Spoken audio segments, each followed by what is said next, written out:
What's up, guys? It's Chris. I already know what you're thinking, and yes, I did already hit 50 wins in a row with Xenomorph. Again, as you guys know by now, my rules are 4K and hatch. You know, if they don't get the gens done, they don't win. I win. If they do get the gens done and somebody gets out through the gates, I lose. In this video, I want to share with you guys the build I use for the streak, tips I've learned to make him as strong as possible, and the latest game from our win streak. I'll be leaving timestamps to each part down below, so if you want to skip to any part, feel free to do so. To start off with the build, we use the self-destruct bolt to vault 30% faster in runner mode, and the emergency helmets, we get 35% less stagger from flamethrowers. This add-on is amazing and lets you tank more of the flamethrower before being taken out of runner mode. For the perks, we ran Corrupt to block 3 gens at the start of the game, Pain Resonance to knock 25% off the gen with the most progress for each survivor's first scourge hook, Pop to kick 30% off a gen's current progress after hooking survivors, and Discordance, so we're notified anytime survivors hop on a gen together. This build is insanely powerful and allowed me to get 50 wins on Alien in just 2 days. And yes, this does also mean I have no life at all, but that's not the point. Build wasn't the only way I got these wins, and I also had to learn the killer and see what he could really do. Right away, I want to tell you guys to stay away from Save the Best for Last in this killer. His M2 is fantastic and gives you almost a built-in save on hits with the tilt to the point where you lose very little distance in chase. You do have to be precise and on point with his power, but the reward is definitely worth some practice. So that's kind of the first tip, but for tip number 2, we have a big one. When you're coming out of the tunnels, it seems like there's an invincibility period on the flamethrowers. Do not hit them right away or you'll end up losing your power and feeling really annoyed. Be patient, wait a second or so, and then break the flamethrower. If you mess up, it's fine. Just head back into the tunnels and maybe pressure somewhere else, but this is super important if it's a chase you need to commit to. Tip number 3 also has to do with the turrets. If the boxes are open above the tunnels or if a survivor has one in their hand, you can destroy it before it's even placed. Simply aim your tail at either of those things and boom, you just fried the survivor's only hope of stopping you. Tip number 4 is probably super obvious, but you want to stay in runner mode the entire game pretty much. If you get taken out of it by flamethrowers that they stacked up or something crazy, just get your bearings, find a tunnel, and get your power back ASAP. Alien's anti-loop is ridiculously strong if you put in the time, so you pretty much never want to just walk around M1ing. The 5th and final tip I have for right now is to almost never break pallets. I've found you can play around almost any pallet in the game with his power, so unless there's one that's really strong you don't want to bother with, just leave them up. It saves you time, and like I said, pretty much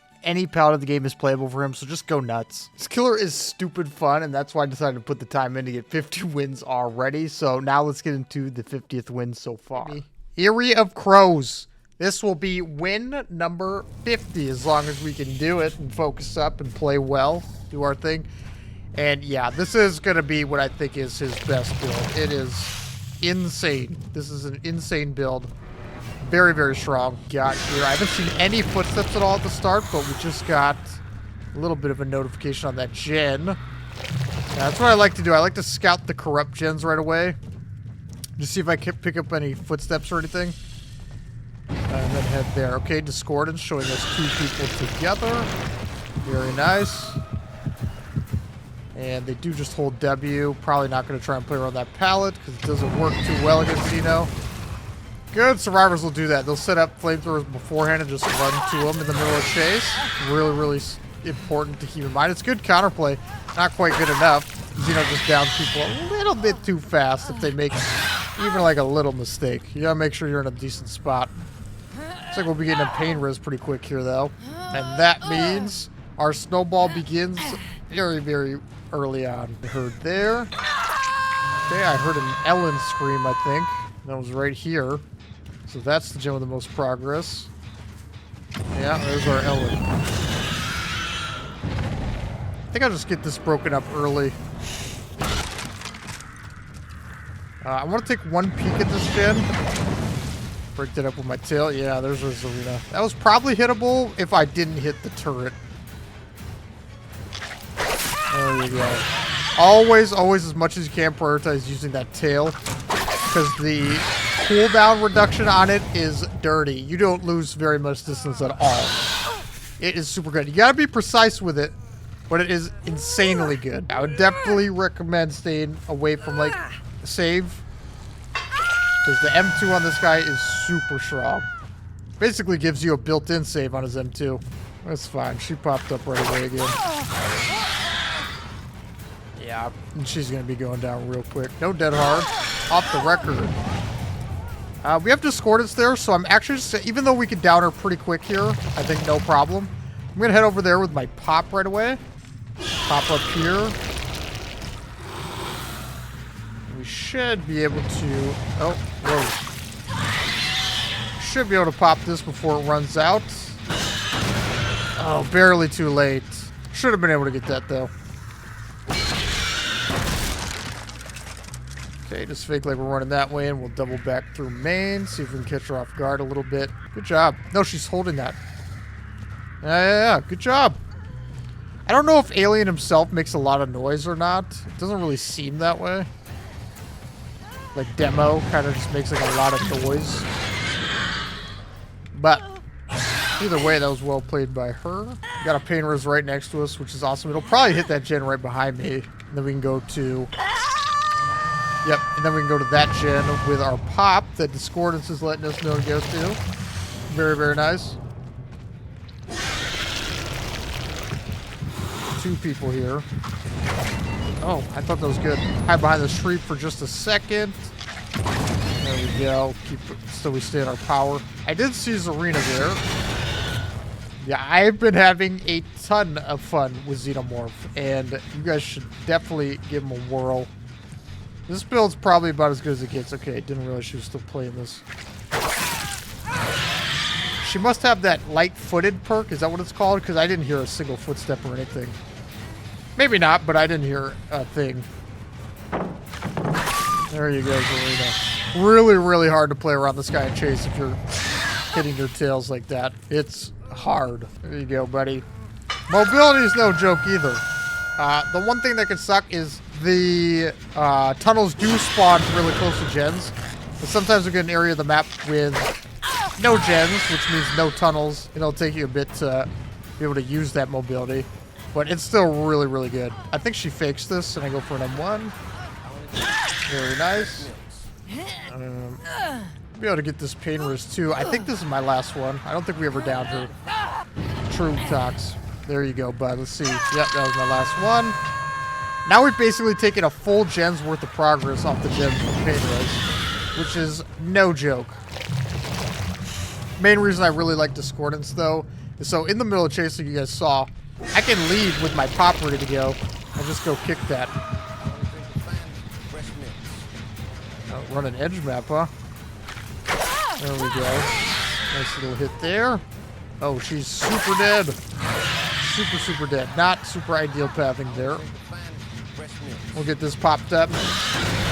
I get it, though. I've been seeing a lot of survivors panic against Xeno because it's so hard to figure out how to run this guy. It is so hard. That's what she said. But, I mean, he is a blast. I've been having so much fun. There you go, bud. I really haven't seen a survivor that could just make it impossible for me to, like, down him pretty quick with the tail. It's super strong. There's another pop here. We'll go check that gen. Why not? Nothing happening here. They're probably healing around there, but no biggie. I don't think there's a way that they'll be able to figure out that just makes his power, like, weak. He's really solid. Oh, my bad. Really, really good killer. There you go, buddy. Like, it just... I can't... Outside of maps with, like, really, really high loops and stuff already on them, there's not too much you can do. First gen of the game done there. I don't know how long that was, but it did take a while through our perks. And everybody except Jill, I think, is Death Hook. I think Jill's the only one who has not been hooked twice at this point when they got their first gen done. Very nice little hit. And you can get some wild hits on this guy too. Much more than like Nemi can do through like little gaps and stuff. Really hard to take hits against this guy as well. You'll see if they line up. I can just hit right past Zarina, or Jill if I want to.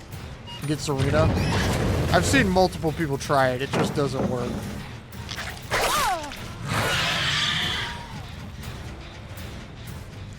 You can hit right past them like it's nothing. It's honestly easier to try and body block like a death slinger.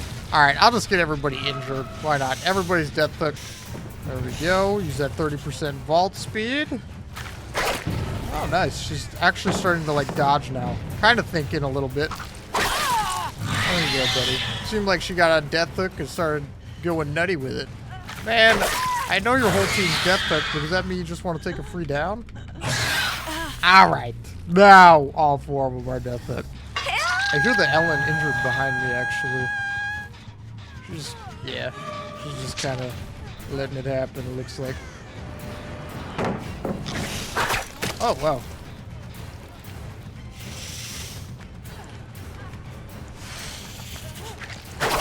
Oh, that vault speed add-on's so good, though. The fact that I could play around Shaq like that. To be fair, I admit. Oh, I didn't even see a trap there. Did you guys?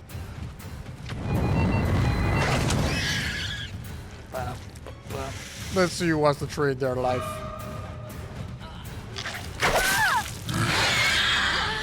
And it did get 1 gen dead, though.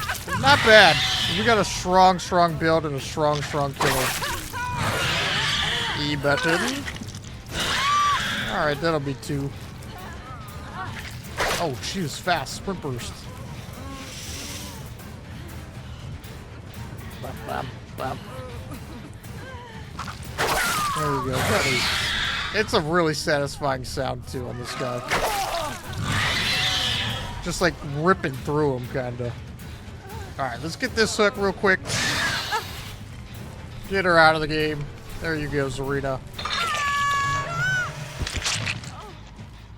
We'll get Jillium. Yeah, you could see how hard it can be to try and run this guy. It's very, very good. Not OP, but it's very good.